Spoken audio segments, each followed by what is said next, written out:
So, hi everyone! Welcome back sa aking channel. So, ang video na ito is para sa mga single parent na merong new partner at para na rin sa mga single ng kanilang partner is single mom or single dad. So, ang una muna nating pag-uusapan is what to know before committing to a new partner kung ikaw ay isang single parents, diba?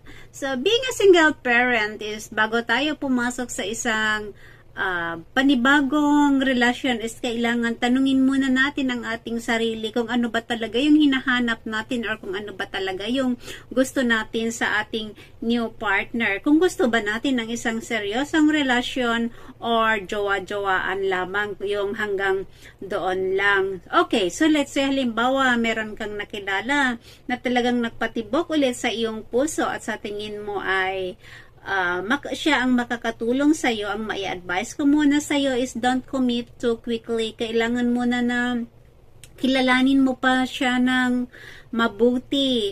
Kailangan na alamin mo muna kung ano ba talaga yung gusto niya sa iyo or kung talaga bang mahal ka niya, hindi lang ikaw kundi pati yung mga anak mo. Okay, let's say nasa isang nasa isang relasyon na kayo. Kailangan na huwag kang matakot na don't be scared to put your children first, hindi ba? Kailangan huwag kang matakot na pag ginawa mo yon, pag ginuna mo yung mga anak mo is baka yon pa yung pag-aawayan ninyo. So, kailangan na being a single parent is kailangan na unahin natin lagi ang pangangailangan ng ating mga anak, hindi ba? Kasi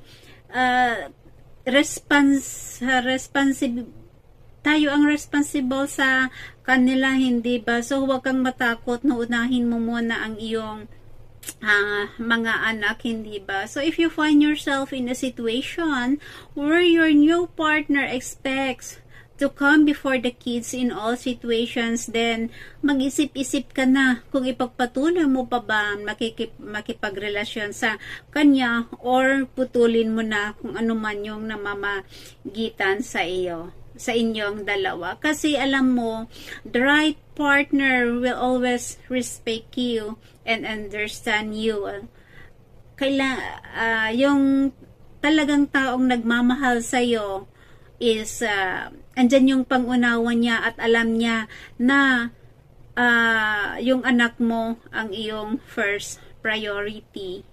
And then kung halimbawa yun nga nagkaroon kayo ng relationship, don't force bond between your new partner and your kids.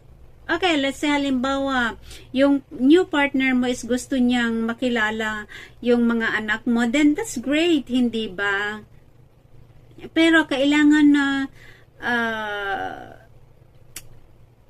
but do it on your timeline, hindi sa partner mo, hindi yung partner mo ang masusunod kasi ikaw yung nanay or tatay, ikaw ang nakakakilala sa mga anak mo at ikaw yung nakakaalam kung kailan yung tamang panahon na ipakilala mo sila or kailan yung tamang panahon na magkaroon sila ng bonding. Pero of course, bago sila magkaroon ng bonding is kailangan na andyan nga yung ikaw na yung ikaw pinakilala mo na yung new partner mo sa mga anak mo. Kung halimbawa your partner is too pushy, gusto niya agad-agad na makilala yung mga anak mo, gusto niya na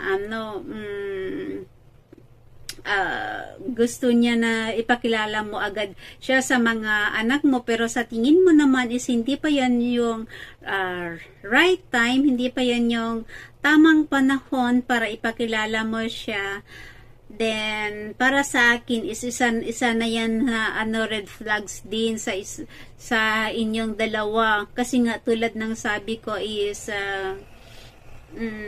huwag madaliin huwag madaliin ang isang bagay na alam mo na hindi pa yon yung tamang panahon, hindi ba? Kasi baka makakaapekto yung new partner mo sa anak mo baka magkaroon ng hindi maganda. Instead na magkaroon sila ng magandang samahan is baka yun pa yung magiging dahilan para magtampo sila sa iyo, hindi ba? So kung darating din yung right time, tamang panahon na ipakilala mo siya. Pero kung halimbawa talagang push, nagmamadali na yung partner mo na ano ganito, ganyan, gusto niya yung agad-agad, and then ano na yan, isang red flags yan sa inyong dalawa, hindi ba? And then, for example, ikaw naman yung ikaw yung nagmahal sa isang single parent, and of course, ano nga ba yung may mga bagay-bagay na i-expect mo talaga na ano nga ba yung what to expect when dating a single parent? So ano nga ba? Ano sa tingin mo yung syempre of course i-expect mo na i-expect mo na her kids or his kids will always be her priority or his priority since she or she is responsible for them. So iyon ang kauna-unahang i-expect mo. I-expect mo na hindi ikaw ang kanyang first priority. Kasi bago ka pumasok sa kanyang buhay is alam mo na meron siyang mahalagang or first priority. Meron siyang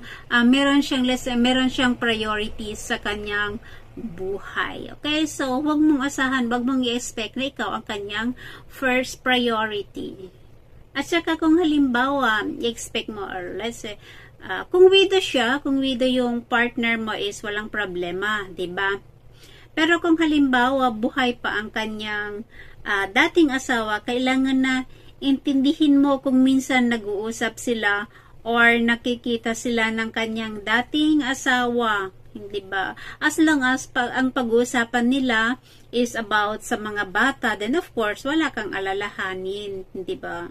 So huwag mong pag halimbawa nag-usap sila, huwag mong gawing dahilan yan para magkaroon kayo ng misunderstanding. Dapat ang role mo dito is unawain mo ang iyong partner, intindihin mo siya. Okay, as long as wala kang nakikita o ang magiging dahilan para magselos ka doon sa ex niya, kasi ang ex ay ex lamang. Okay, so yun. And then i-expect mo na hindi agad-agad is matanggap ka ng mga anak nila, lalo kung buhay pa ang isa, hindi ba?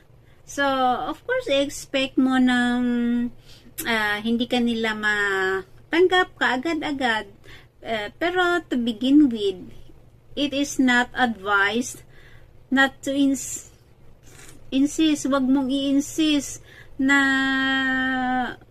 ma-meet mo ang kanyang mga anak. So, huwag mong ipilit mo na or huwag mong i-insist na makilala mo sila or ma-meet mo sila. Of course, there's always the right time na or tamang panahon para makilala mo yung mga anak nila or anak niya.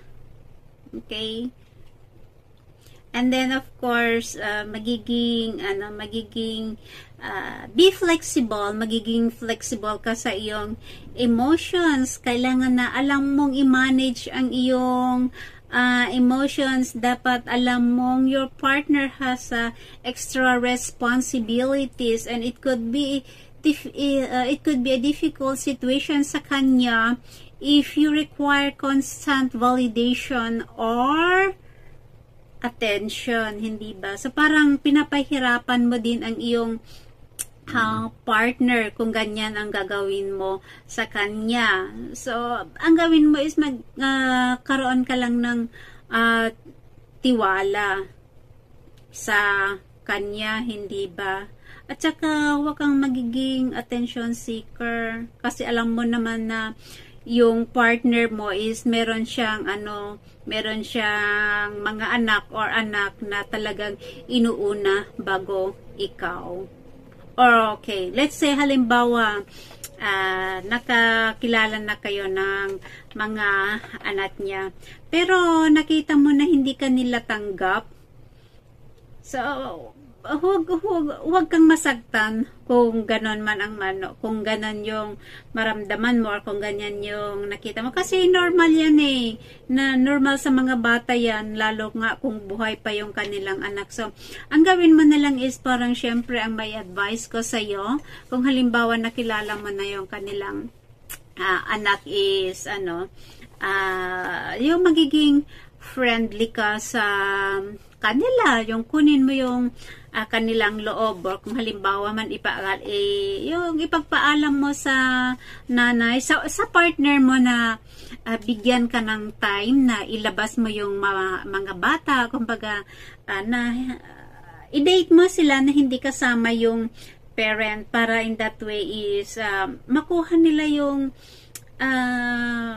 yung trust nila sa iyo at mapagkakatiwalaan ka na, ito naman pala siya, mapagkakatiwalaan. So dahan-dahanin na kunin mo yung kanilang loob, yung dalhin mo sila sa park, or halimbawa man namasyal ka sa kanila, tulungan mo sila makipaglaro ka sa kanila, or kung may homework sila is try to offer some help, and then for sure sigurado ako na matatanggap ka nila, hindi ba? So yun, ito is para simpleng advice ko lang naman sa mga may partner na single parents. Of course, hindi madali yung mga ganitong situation. Pero kung yun yung pinasok mo na situation, is, of course, alam mo na kung paano i-handle yung mga bagay-bagay. Dapat kailangan may malawak kang pangunawa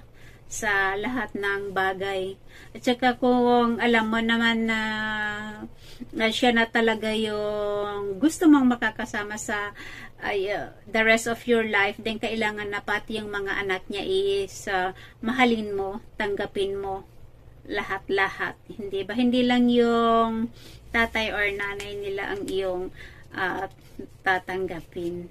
Okay? So, yun. I hope na nakatulong itong simpleng tips kung para sa mga single parent na pumasok sa isang panibagong relationship, lalo at ang kanilang new partner is single. So, yun, para sa mga single parent, always na yung first priority natin is ang ating mga anak. So, thank you guys for watching. Bye!